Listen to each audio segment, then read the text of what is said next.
మా సిద్దిపేట జర్నలిస్ట్ సోదరులందరికీ పేరు పేరున నమస్కారం. ఇంట్లో సోదరిమణులు ఉంటలేరు, ఎప్పుడు వస్తారో కానీ. స్పీచ్ కొడితే సోదరులారా సోదరిమణులారా అంటాం, ప్రెస్ మీట్లో మాత్రం సోదరులే. ఇది ఒక్క ఫీల్డ్లో ఇంకా సోదరిమణుల లోటు కనబడుతుంది. ఏమంటే ఎంటర్ అయిందా?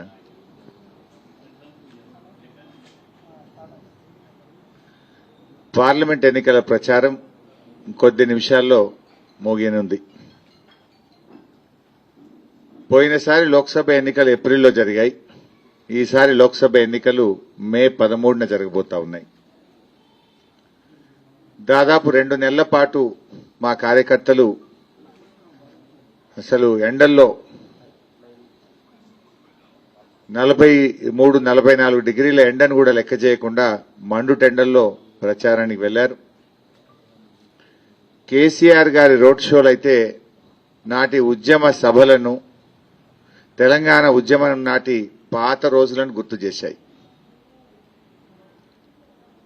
ప్రజలు కేసీఆర్ గారి సభలకు ఎండను లెక్క చేయకుండా పెద్ద ఎత్తున కేసీఆర్ గారి సభలకు, మా బీఆర్ఎస్ పార్టీ సభలకు తరలివచ్చారు. రాత్రి 9 అయినా 10 అయినా కూడా కేసీఆర్ కు ప్రజలు ఓపికగా జన నీరాజనం పట్టారు. కేసీఆర్ గారి సభలు విజయవంతమైన తీరు, ప్రజల నుంచి వచ్చిన అనూహ్యమైన స్పందన, ముఖ్యంగా యువత, విద్యార్థులు, మహిళలు కేసీఆర్ గారి సభలో చాలా పెద్ద ఎత్తున స్వచ్ఛందంగా కూడా హాజరయ్యారు. At the same time Congress, BJP సభలకు అంత స్పందన లేదు. అమిత్ షా గారి మీటింగ్ సిద్దిపేటలో జరిగితే జనం లేరని 7 నిమిషాల్లోనే అమిత్ షా గారు తిరుగు ప్రయాణమై వెళ్లిపోయారు. ప్రజల నుంచి స్పందన లేదు, ప్రజల హాజరు లేదు. రాహుల్ గాంధీ గారు సరూర్ నగర్ లో సభ పెడితే స్వయంగా ముఖ్యమంత్రి గారే రోడ్డు మీదకి పోయి రండి రండి అని ఆయన ఆహ్వానించుకునే పరిస్థితి. 3 పార్లమెంట్ల మీటింగ్ పెడితే 3000 మంది రాక 10 నిమిషాల్లోనే రాహుల్ గాంధీ గారు సభను ముగించుకొని తిరిగిపోయిన పరిస్థితి. అంటే అటు బీజేపీ సభలైనా ఇటు కాంగ్రెస్ సభలైనా జనం లేక వెలవెలబోతా ఉన్నాయి. పటాన్ చెరువులో మొన్న కేసీఆర్ గారు సభ పెడితేనేమో ఇసుకేస్తే రాలని జనం పటాన్ చెరువులో తొక్కిసలాట జరిగింది. ఈరోజు రేవంత్ రెడ్డి గారు సభ పెడితే జనం లేక అదే పటాన్ చెరువులో, అదే గ్రౌండ్లో, అదే అంబేద్కర్ స్టాచ్యూ దగ్గర వెలవెలబోయిన పరిస్థితి. అంటే this is the indication, this the trend indication. మొన్న అదే గ్రౌండ్ లో కేసీఆర్ గారి సభకేమో ఇసుకేస్తే రాలని జనం పటాన్ చెరువులో. ఇవాళ రేవంత్ రెడ్డి గారు పోతే అక్కడ గ్రౌండ్ అంతా ఖాళీ, జనం లేక వెలబెలబోయిన పరిస్థితి. అంటే కేసీఆర్ గారి మీటింగ్ కు పటాన్ చెరువులో వచ్చిన దాంట్లో చారణమందం కూడా రాలేయాల. అంటే ప్రజలు కాంగ్రెస్ గ్యారంటీల వైఫల్యం పైన గరంగరంగా ఉన్నారు. కాంగ్రెస్ అసెంబ్లీ ఎన్నికల్లో హామీ ఇచ్చి చేసిన మోసాలపైన ప్రతీకారం తీర్చుకునే అవకాశం ఈ ఎన్నికలు కల్పించాయని ప్రజలు భావిస్తా ఉన్నారు.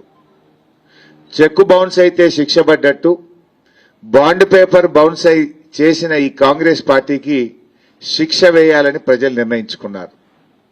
100 రోజుల్లో 6 గ్యారంటీలు అమలు చేస్తామని, తొలి సంతకం పెడతామని, అసెంబ్లీలో చట్టబద్ధత కల్పిస్తామని, ప్రజలకు చేతులల్ల కాళ్లల్ల మొక్కి ఓట్లేయించుకున్న కాంగ్రెస్ పార్టీ 100 రోజుల్లో ఇచ్చిన మాట నిలబెట్టుకోలేకపోయింది. బాండ్ పేపర్ బౌన్స్ అయింది. బాండ్ పేపర్ బౌన్స్ చేసిన కాంగ్రెస్ కు శిక్ష వేయాలని ప్రజలు నిర్ణయించుకున్నారు.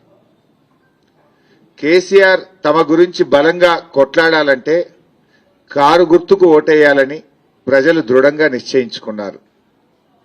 మోడీ గారు, బీజేపీ నాయకులు, రేవంత్ రెడ్డి గారు, కాంగ్రెస్ నాయకుల ఊకదంపుడు ఉపన్యాసాలు ప్రజలకు రుచించడం లేదు. వారి ఉద్ధర మాటలు తమను ఉద్ధరించవని చెప్పి ప్రజలు అనుకుంటున్నారు. పార్లమెంట్లో తమ గొంతు వినిపించాలంటే, తెలంగాణ వాణి, తెలంగాణ బాణి ప్రతిధ్వనించాలంటే బీఆర్ఎస్ పార్టీ అభ్యర్థులు గెలవాలనే వాదన ఇవాళ తెలంగాణ వ్యాప్తంగా కూడా వినిపిస్తా ఉంది. తెలంగాణకు ఏమీ ఇవ్వని ఉత్తపుణ్యాన్ని, అంటే తెలంగాణకు ఏమి ఇవ్వని బీజేపీకి ఉత్తపుణ్యానికి ఎందుకు ఓటేయాలని ప్రజలు అనుకుంటా ఉన్నారు. బీజేపీ తెలంగాణకు ఏమిచ్చింది? మెడికల్ కాలేజీల్లో, నర్సింగ్ కాలేజీల్లో, నవోదయ విద్యాలయాల్లో, జాతీయ ప్రాజెక్టులో, మిషన్ భగీరథకు నీళ్లు అందించడంలో, మిషన్ కాకతీయకు 1 పైసా అందించడంలో బీజేపీ సవతి తల్లి ప్రేమ చూపించింది మన రాష్ట్రం మీద. అందువల్ల ఈ ఉత్త మాటల బీజేపీకి ఉత్త చేతులే చూపించాలని, బుద్ధి చెప్పాలని ప్రజలు నిర్ణయించుకున్నారు. కాంగ్రెస్ బీజేపీల అపవిత్ర బంధాన్ని కూడా ప్రజలు గుర్తించారు.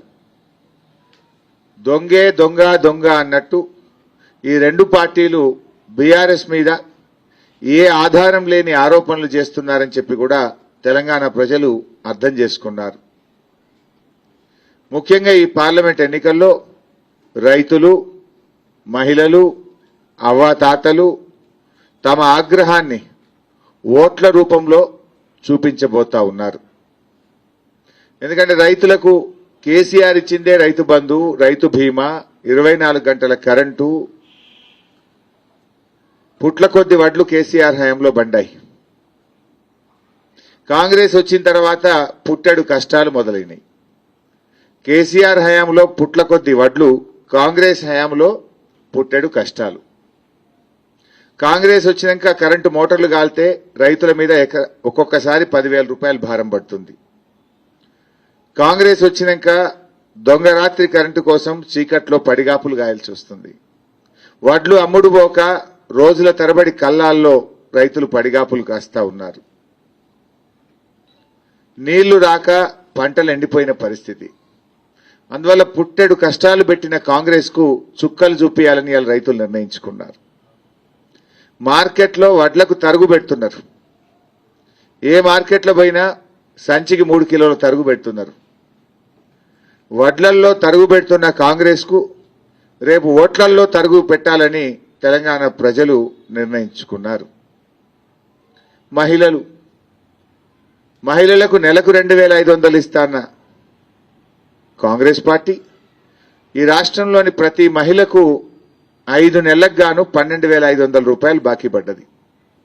అందుకే మహిళలు నిర్ణయించుకున్నారు, 12,500 ఇచ్చినాకనే కాంగ్రెస్ పార్టీకి మా మహిళల ఓటు అడిగే అర్హత ఉంటుంది.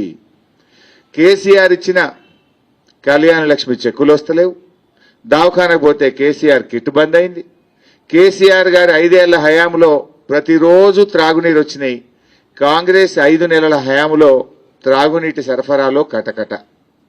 త్రాగునీటికి ప్రజలు ఇబ్బంది పడతా ఉన్నారు. అందువల్ల మహిళలు ఈ కాంగ్రెస్ పార్టీకి బుద్ధి చెప్పాలనుకుంటున్నారు. అవ్వాతాతలు 200 పెన్షన్ 2,000 చేసిండు మన కేసీఆర్.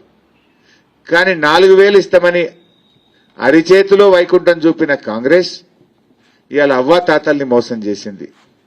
ఆ ఇచ్చే ఆసరా పెన్షన్ కూడా సకాలంలో అందించడం లేదు.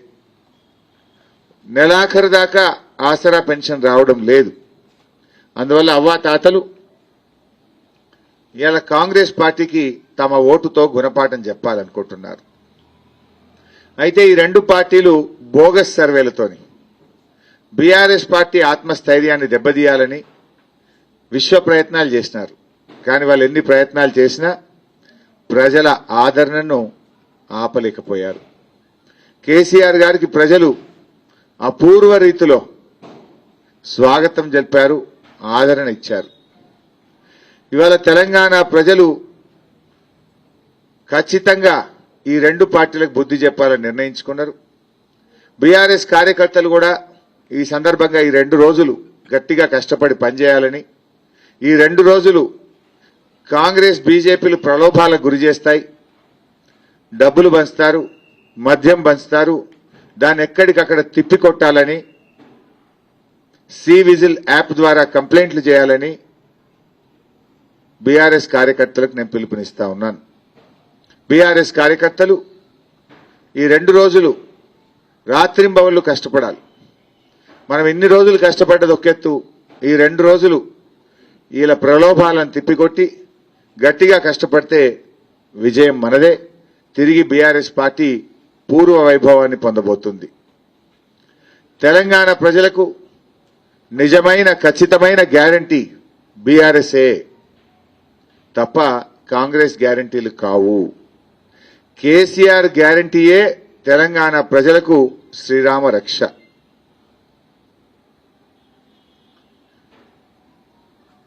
ఇవాళ రేవంత్ రెడ్డి గారు పటాన్ చెరువుకు వచ్చారు. ఆయన అంటాడు పటాన్ చెరువులో కాంగ్రెస్ గెలిచి ఉంటే నిధులు వచ్చాయట. మరి మీరు గెలిచిన మెదక్ల రూపాయి ఇచ్చినావాను? మీరు గెలిచిన నారాయణ ఖేడ్కి ఏమన్నా ఇచ్చినావా?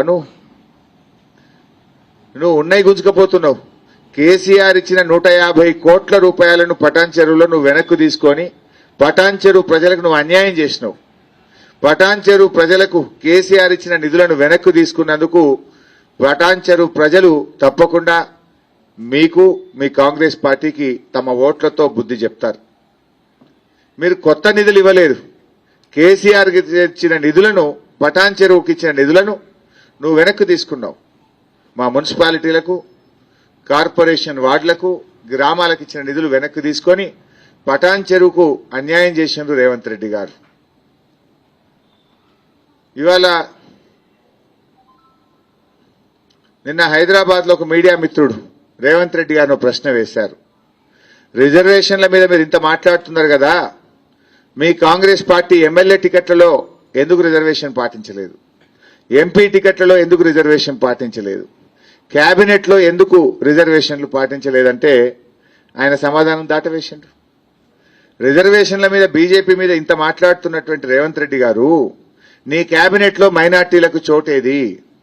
నీ కేబినెట్ లో బీసీలకు ప్రాధాన్యత ఏది? నేను అడుగుతా ఉన్నా. మీరు ఎంపీ టికెట్లు ఇస్తే కనీసం మాదిగలకు ఒక్క టికెట్ అయినా ఇచ్చారా? మీకు రిజర్వేషన్ల గురించి మాట్లాడే నైతిక హక్కు ఎక్కడిది? 3 రిజర్వ్డ్ సీట్లలో ఒక్క సీటు కూడా మాదిగలకు ఇవ్వకుండా మాదిగలకు తీరని అన్యాయం చేసినటువంటి కాంగ్రెస్ పార్టీ ఇవాళ మాదిగలంతా కూడా బుద్ధి చెప్తున్నారు. అంటే మీరు ఇవాళ మంత్రివర్గంలో కానీ, ఎమ్మెల్యేల టికెట్లలో కానీ, ఎంపీ టికెట్లలో కానీ బీసీలకు, మైనార్టీలకు తీవ్రమైన అన్యాయం చేసింది కాంగ్రెస్ పార్టీ. మీరు ఇలా రిజర్వేషన్ల గురించి మాట్లాడుతున్నారు. పాప మా జర్నలిస్టులు అడిగితే గుడ్ క్వశ్చన్ అన్నాడు, కానీ సమాధానం చెప్పకుండా లేచిపోయిండు. అంటే నీ దగ్గర ఆన్సర్ లేదు. You have no answer. ఇవాళ పార్లమెంట్ ఎన్నికల్లో ప్రధానమైన సామాజిక వర్గాలకు బీఆర్ఎస్ పార్టీ టికెట్ ఇచ్చింది. బీసీలకు అత్యధిక సీట్లు ఇచ్చింది ఇవాళ బీఆర్ఎస్ పార్టీ. ఇవాళ బీసీలకు, మాదిగలకు, మైనార్టీలకు అన్యాయం చేసిన రేవంత్ రెడ్డి గారు రిజర్వేషన్ల మీద మాట్లాడడం అంటే దయ్యాలు వేదాలు వల్లించినట్టే. ఇకపోతే రేవంత్ రెడ్డి గారి మాటలు గడియకో మాట పూటకో పద్ధతి అన్నట్టు ఉంటుంది. ఎక్కడ ఏం మాట్లాడతాడో తెలియదు. ఏ రోటికాడ ఆ పాట మాట్లాడతాడు. మొన్న మాట్లాడుతూ అంటాడు, వెంకట్రామరెడ్డి గారు ఎమ్మెల్సీగా ఉన్నారు కదా, ఎమ్మెల్సీ ఉన్న ఆయనకు టికెట్ ఎందుకు ఇస్తారు అంటాడు. అసలు నీ ఈపు నువ్వు చూసుకో రేవంత్ రెడ్డి గారు. మీరు పిసిసి అధ్యక్షులు. మీరు నిన్నగాక మొన్న అసెంబ్లీ ఎన్నికల్లో జగిత్యాలలో ఓడిపోయినటువంటి ఎమ్మెల్సీ జీవన్ రెడ్డి గారికి మీరు నిజామాబాద్ ఎంపీ టికెట్ ఎందుకు ఇచ్చారు? జీవన్ రెడ్డి గారు ఎమ్మెల్సీగానే ఉన్నారు కదా. మరి జీవన్ రెడ్డి గారికి, మీరు ఎమ్మెల్సీగా ఉన్న జీవన్ రెడ్డి గారికి మీరు ఎంపీ టికెట్ ఇస్తే ఒప్పు, ఎమ్మెల్సీగా ఉన్న వెంకట్రామరెడ్డి గారికి మేము టికెట్ ఇస్తే తప్పు అవుతుందా? అయినా అదే జీవన్ రెడ్డి గారిని 4 నెలల కింద ప్రజలు తిరస్కరించారు. ప్రజలు తిరస్కరించిన వ్యక్తికి, ఎమ్మెల్సీగా ఉన్న వ్యక్తికి మీరేమో టికెట్ ఇస్తారు. మేము టికెట్ ఇస్తే తప్పని మీరు మాట్లాడితే ఇది ఏం శాంటిటీ, ఏం నైతికత ఉంది అంటున్నా నేను. ఎమ్మెల్యేగా ఉన్నటువంటి దానం నాగేందర్ను నువ్వు తీసుకుపోయి సికింద్రాబాద్ ఎంపీగా పెడితే ఒప్పు, మా పార్టీ ఎమ్మెల్సీకి మేము ఎంపీ టికెట్ ఇస్తే తప్ప. ఇది నేను ఎక్కడి నీతి అని నేను అడుగుతా ఉన్నా. అంటే ఓ తలా తోక లేకుండా, ఓ రీతి లేకుండా, పూటకో మాట, జిల్లాకో మాట, ఇది నీ పద్ధతి. అందువల్ల నువ్వు విశ్వసనీయత కోల్పోయినవి. ఈరోజు విశ్వసనీయత ఉండాలి లీడర్కు. నువ్వు ఎమ్మెల్సీకి టికెట్ ఇస్తావు, నువ్వు ఎమ్మెల్యేకు టికెట్ ఇస్తావు, పార్టీలు మారిన వాళ్ళకి టికెట్లు ఇస్తావు. మేము మా పార్టీ ఎమ్మెల్సీకి టికెట్ ఇస్తే నువ్వు తప్పని మాట్లాడుతావు. వెంకట్రామరెడ్డి గారిని పట్టుకొని కరీంనగర్ వాడు, ఎక్కడి వాడు, ఏకవచనంతో నోటికి వచ్చినట్టు మాట్లాడుతావు. ఒక ఐఏఎస్ అధికారిని. అసలు నువ్వెవరు? నీది అచ్చంపేట, నువ్వై కొడంగల్ పోటీ చేస్తే ఒప్ప, కొడంగల్ నువ్వు ఓడిపోతే వచ్చి మల్కాజ్గిరి పోటీలు చేస్తే ఒప్పు. ఈ జిల్లాలో సగం జీవితం, సగ జీవిత కాలం ఇక్కడ సేవలు ఒక ఉద్యోగిగా అందించి, ఇక్కడే ఈ జిల్లాలోనే సంగారెడ్డి జిల్లాలోనే ఇల్లు కట్టుకొని సంగారెడ్డిలో స్థిర నివాసం ఉంటాడు. ఆయన పిల్లలు ఇక్కడే పుడతారు ఈ జిల్లాలో, ఆయన పిల్లలు ఈ జిల్లాలో విద్యాభ్యాసం చేస్తారు. ఈ జిల్లాలోనే ఆయన స్థిర నివాసం ఏర్పాటు చేసుకొని పక్కా లోకల్ అయిన వెంకట్రామరెడ్డిని పట్టుకొని నువ్వు నాన్ లోకల్ అంటావు. నువ్వు అచ్చంపేటకెళ్ళి కొడంగల్ పోవచ్చు, కొడంగల్కి వెళ్ళి నువ్వు మల్కాజ్గిరి రావచ్చు, నువ్వు కామారెడ్డి పోవచ్చు. కానీ ఈ జిల్లాలో సగ జీవితం గడిపి ఈ జిల్లాలో స్థిర నివాసంతో ఇక్కడే పిల్లలు పుట్టి ఇక్కడే పిల్లలు చదువుకున్న మా వెంకట్రామరెడ్డి గారిని పట్టుకొని నువ్వు నాన్ లోకల్ అని మాట్లాడితే నవ్వరా ప్రజలు? Is there any base? Is there any sanctity? అబద్దాలను గోబల్స్ ప్రచారంతోనేనా నీ ఒక ముఖ్యమంత్రి అయిన తర్వాత కూడా మీరు మారరా? మోడీ గారి మాటల్లో నీతి లేదు, రేవంత్ రెడ్డి గారి ప్రవర్తనలో రీతి లేదు. ఇవాళ రేవంత్ రెడ్డి గారు ఇప్పుడు జై తెలంగాణ అన్నాడే, అప్పుడో ఇప్పుడో రాహుల్ గాంధీ అన్న మరి ఎందుకో జై తెలంగాణ అంటాడు. ఎప్పుడన్నా జై కాంగ్రెస్ అంటాడు, జై తెలంగాణ అంటాడు. కాంగ్రెస్ పార్టీ యాడ్లో జై తెలంగాణ ఉండదు, రేవంత్ రెడ్డి గారి ప్రసంగంలో జై తెలంగాణ ఉండదు. ఎందుకు అన్నారు జై తెలంగాణ అని? అంటే జై తెలంగాణ అంటే తెలంగాణ ద్రోహులకు కోపం వస్తుందని రేవంత్ రెడ్డి గారికి భయమా? తెలంగాణ ద్రోహులు అందరినీ దోస్తులు కదా, వాళ్ళకి ఏడ కోపం వస్తుందో అని రేవంత్ రెడ్డి గారికి భయం ఉన్నట్టున్నది. అందుకే ఆయన ఎప్పుడూ జై తెలంగాణ అన్నాడు. ఎప్పుడూ అమరవీరుల స్తూపం దగ్గర 2 పువ్వులు పెట్టాడు. జిల్లాలు రద్దు చేస్తా అంటాడు, రాజముద్రలు మారుస్తా అంటాడు. కాకతీయ తోరణం రాచరిక చిహ్నమా? చార్మినార్ రాచరిక ఆనవాళ్ళ? దాన్ని తొలగిస్తా అంటాడు. కేసీఆర్ ఆనవాళ్లు తొలగిస్తా అంటాడు. అద్భుతంగా ప్రపంచంలో ఎక్కడ లేని విధంగా కేసీఆర్ గారు 125 అడుగుల డాక్టర్ బాబాసాహెబ్ అంబేద్కర్ గారి విగ్రహాన్ని పెడితే, అంబేద్కర్ జయంతి నాడు అంత అద్భుతమైన విగ్రహానికి కనీసం పూలదండ కూడా వేయనటువంటి వ్యక్తి అంబేద్కర్ గారిని అవమాన పరిస్థితి.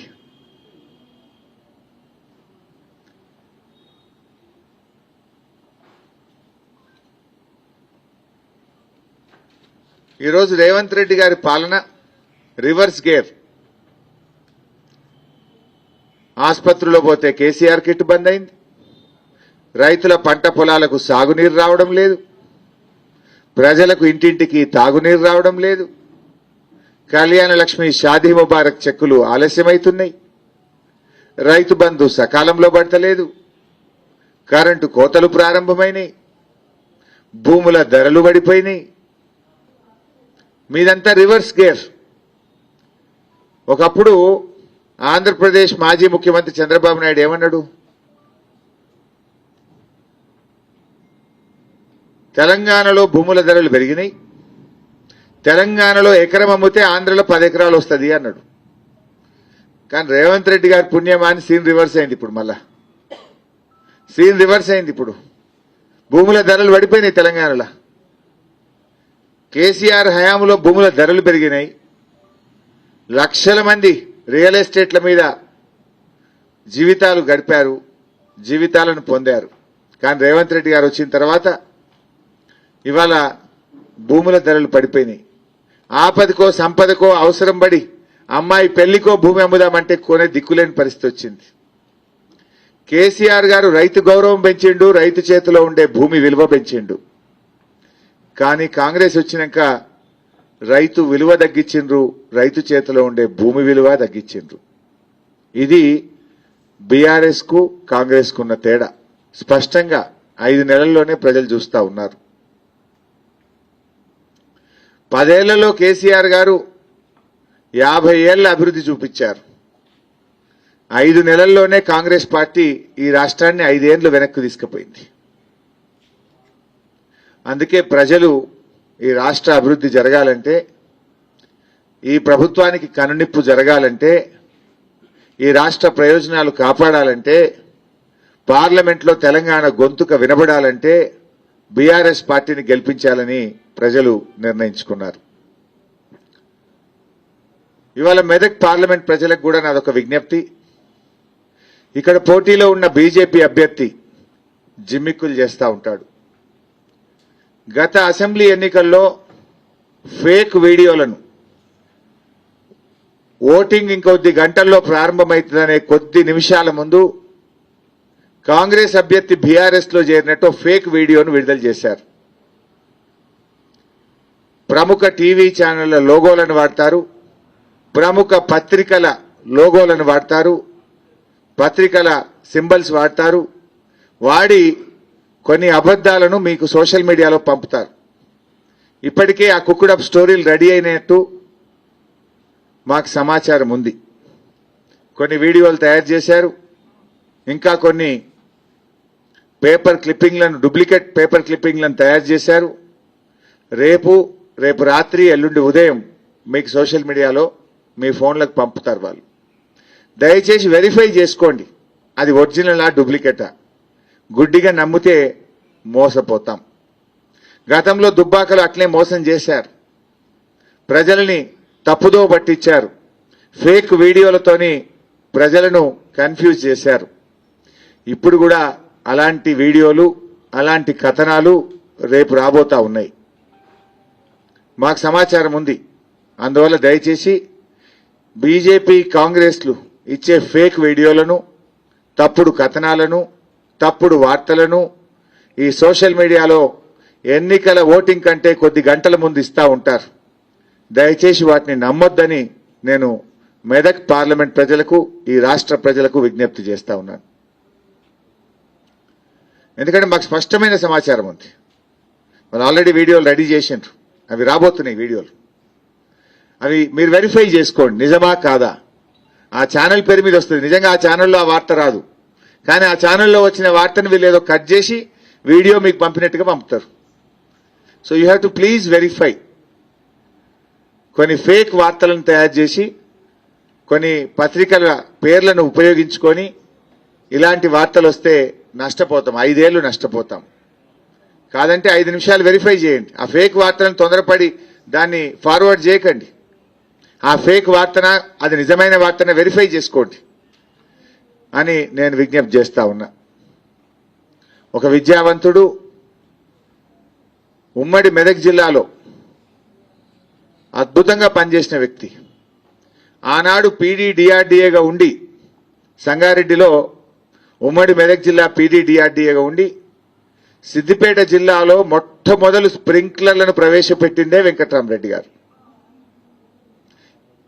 మా చిన్నకోడూరు మండలం సలంద్రి, మాచాపూర్, చిన్నకోడూరు ఈ గ్రామాల్లో రైతులకు శిక్షణ ఇచ్చి స్ప్రింక్లర్ సెట్లను రైతులకు అందించి, అసలు స్ప్రింక్లర్లను ఈ సిద్దిపేటకు, మా చిన్నకోడూరుకు పరిచయం చేసిందే 2002 సంవత్సరంలో వెంకట్రామరెడ్డి గారు.